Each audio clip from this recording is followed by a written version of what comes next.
Thanks for listening to English Go Podcast. To listen without advertisements or to read episode transcripts, visit englishgo.co.uk for more information. Selling a little or a lot? Shopify helps you do your thing however you cha-ching. Shopify is the global commerce platform that helps you sell at every stage of your business. From the launch your online shop stage to the first real-life store stage, all the way to the did we just hit a million orders stage. Shopify is there to help you grow. Shopify helps you turn browsers into buyers with the internet's best converting checkout. 36% better on average compared to other leading commerce platforms. Because businesses that grow, grow with Shopify. Get a $1 per month trial period at shopify.com/work. Shopify.com/work. They say opposites attract. That's why the Sleep Number Smart Bed is the best bed for couples. You like a bed that feels firm, but they want soft? Sleep Number does that. You want to sleep cooler while they like to feel warm? Sleep Number does that too. J.D. Power ranks Sleep Number number 1 in customer satisfaction with mattresses purchased in-store. And now, during Sleep Number's biggest sale of the year, save 50% on the Sleep Number Limited Edition Smart Bed, plus special financing for a limited time. For J.D. Power 2023 award information, visit jdpower.com/awards. Only at a Sleep Number store or sleepnumber.com. See store for details. I have a secret. I wore the wrong foundation for years. Then I discovered Il Maquillage. Their AI-powered quiz makes it so easy to find a perfect match. Customized for your unique skin tone, undertone, and coverage needs. With 600,000 five-star reviews and 50 shades of flawless natural coverage, this foundation is going viral for a reason. And with Try Before You Buy, you can try your full size at home for 14 days. Take the quiz at ilmaquillage.com/quiz. That's ILMAKIAGE.com/quiz. Hello, I have been donating to a lot of the software projects that I use recently. So I use Thunderbird for email and Firefox for my web browser, and even this podcast. I use a tool called Audacity. And all of these projects are open source, which means the code that people write to make the applications work, these projects work, you can view it all. Why is that important? If the company closes tomorrow, or if the people who are writing it decide, don't want to write it anymore, then it's open and someone else could pick it up and someone else could start working on it. Or if the company does something crazy with it that nobody likes and puts loads of advertisements inside or something like that, then people can just take the code, create a new version without any of the advertisements in, and that's perfectly fine, perfectly legal.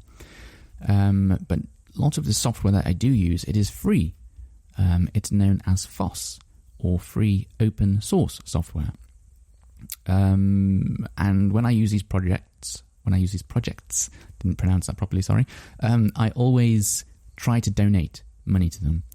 Not just once, but throughout the years that I keep using them, because they give me so much value for free, really useful projects, some of these. And like I said, the tool that I'm using to record this podcast, I don't know if I would like to do this podcast using some other software. I have tried originally using GarageBand, and I really don't like the workflow in GarageBand for doing something like a podcast. It seems to really get in your way, forcing you to have this project and do this and do that this way. And yeah, it's okay for making songs and things like that, but for a podcast, I do prefer the software.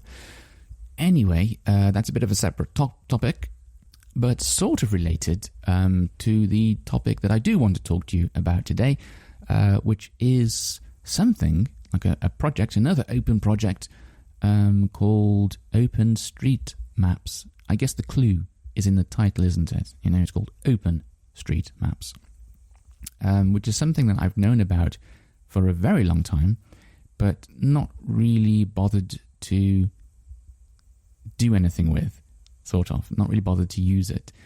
And for a long time, I don't know how long, maybe, probably over 10 years now, I've always been thinking I should contribute to this project. I should give something back to this project. So I suppose first I should explain what it is in case you don't know. OpenStreetMaps is a project to create an OpenStreetMap, which sounds fairly obvious. So what does that mean? Well, if you've ever used any navigation software, if you've used Apple Maps, if you've used Google Maps, the maps that are inside that software are created by some company. I don't know who. I don't know if Google create their own maps or they buy it from another company. I think Apple Maps come from TomTom. Like some of their maps are half TomTom, half something else. And I don't know if you know TomTom, but they used to be a really big company, and they used to sell lots of like little navigation devices that you'd put on your car before cars started having like sat nav inbuilt to the cars, or you could get it on your phone. You used to buy a little like sat nav device and like stick it on your car windscreen, on the window of your car. So anyway, the point is these maps that these companies use, that Google uses or Apple uses, they're not free maps, and they are not open maps. So that means that there is a catch to using them. Now, the catch with Apple Maps is you've got to have an Apple phone. That's probably the main one. It only works on Apple phones. I'm not sure if there are other things. Probably. But for Google Maps, the reason, they're free, aren't they? They appear to be free, Google Maps. And why do you think they're free? Do you think the company's just like incredibly kind and just like, oh, we'll just give this away for free. We're so rich, we can afford it. That bit is true. They are so rich and they can afford to do it. But they're not free. They're not free at all. They give them away for free, and then you use them, and you give Google data, and then Google sells this data to a load of other companies, and that's worth a lot of money to them. So, like they're tracking where you're traveling to when you're using Google Maps, the start of your journey, the end of the journey, what bits you go to on, like if you make any detours on the journey, if you stop off at somewhere on a journey, that gets tracked too. All kinds of things, the speed you're traveling at, just, everything that you could think of tracking is tracked and sold to another company. And supposedly it's all anonymous. But I don't know if you trust Google. I don't. Maybe you don't. I don't know. I think I'd feel a little more comfortable about using these applications if they said, like, this is the data we have collected.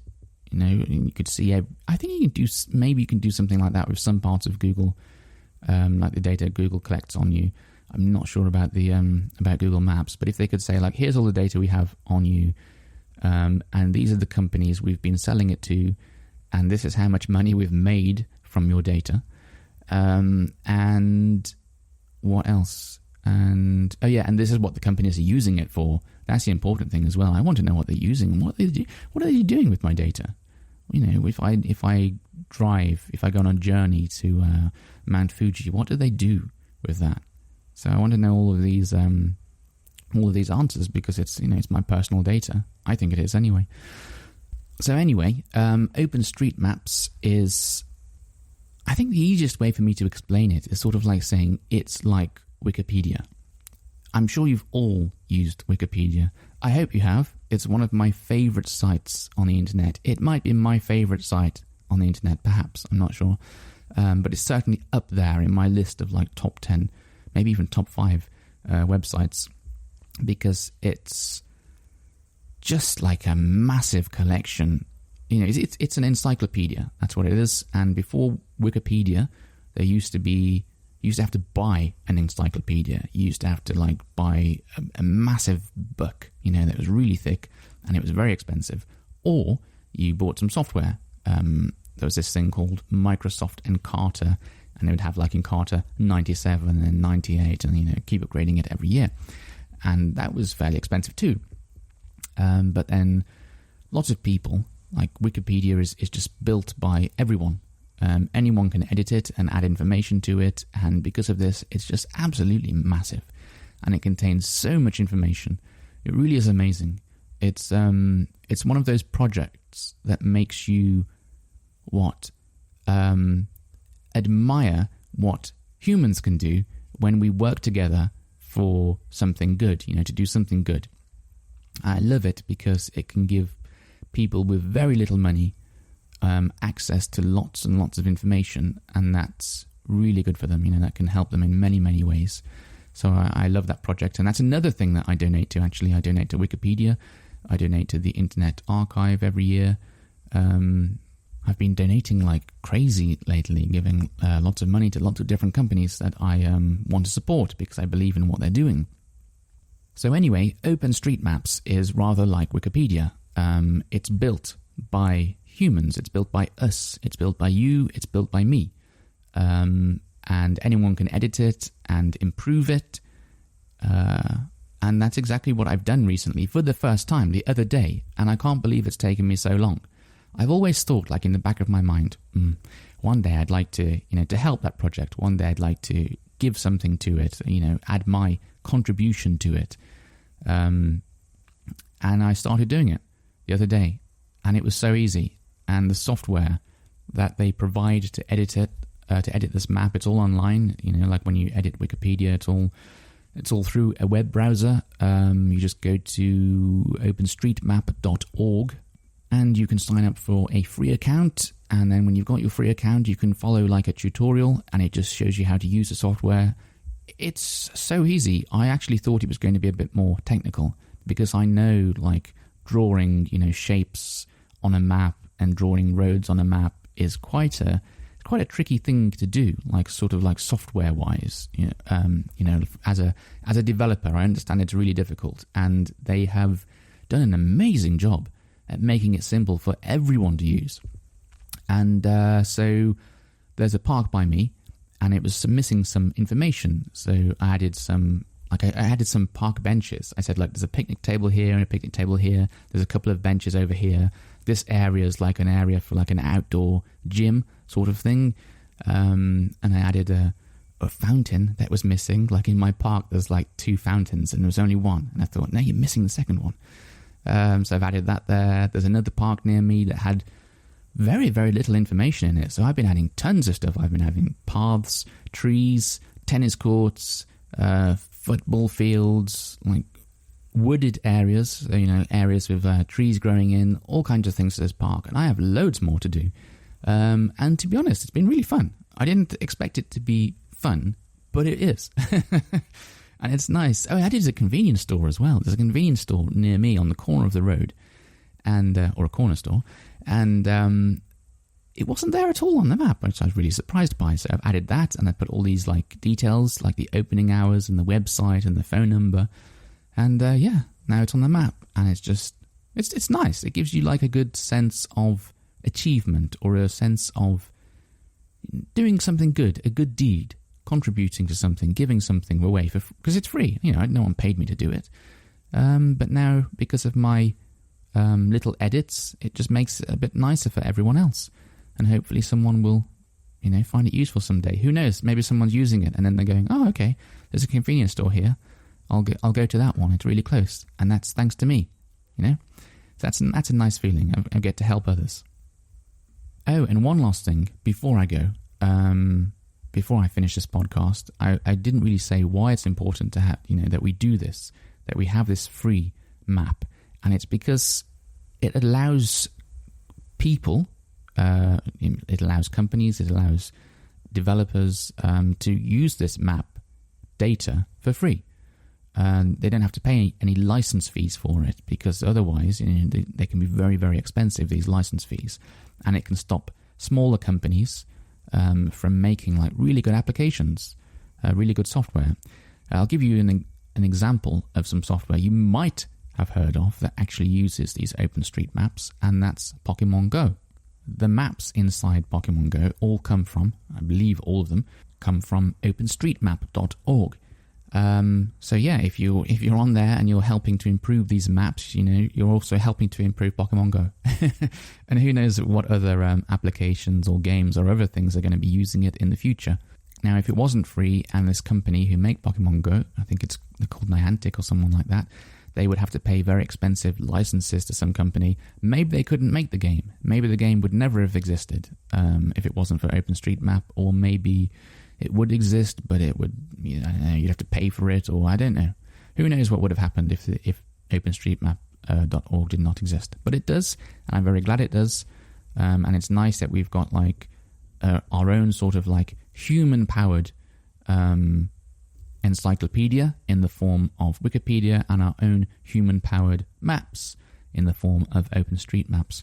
So anyway, if you think it might interest you, if you want to check it out or sign up for a free account and contribute and improve your area, that would be really great. You just need to go to OpenStreetMap.org. And like I said, it's really easy to do, and you might even find it fun. I did. Oh, one extra tiny little last thing, sorry. For those of you that are running an Android phone, there is an application called Street Complete. And you open it up, and it shows you like the map around you, your local area, and it says like, oh, you need a little bit more information over here, or oh, this needs looking at, and it gives you these little quests. So it sort of like turns it into a game. And I really want to use it, but I can't because I've got an iPhone and it's not available on iPhone. But yeah, if you do have an Android phone, you might want to check out Street Complete. That looks really fun, and I wish I could use it, but I can't.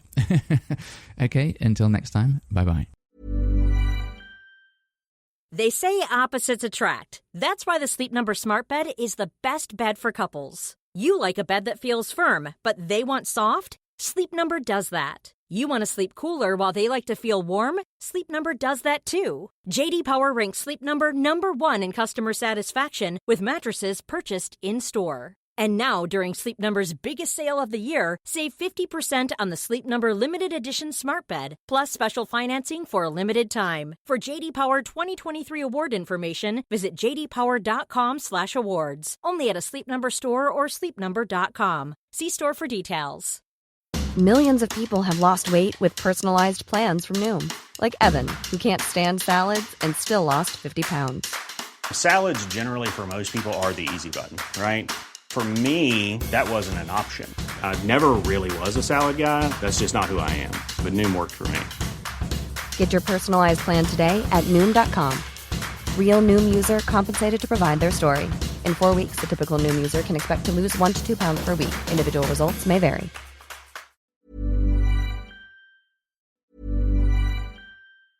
Selling a little or a lot? Shopify helps you do your thing however you cha-ching. Shopify is the global commerce platform that helps you sell at every stage of your business. From the launch your online shop stage to the first real-life store stage, all the way to the did we just hit a million orders stage.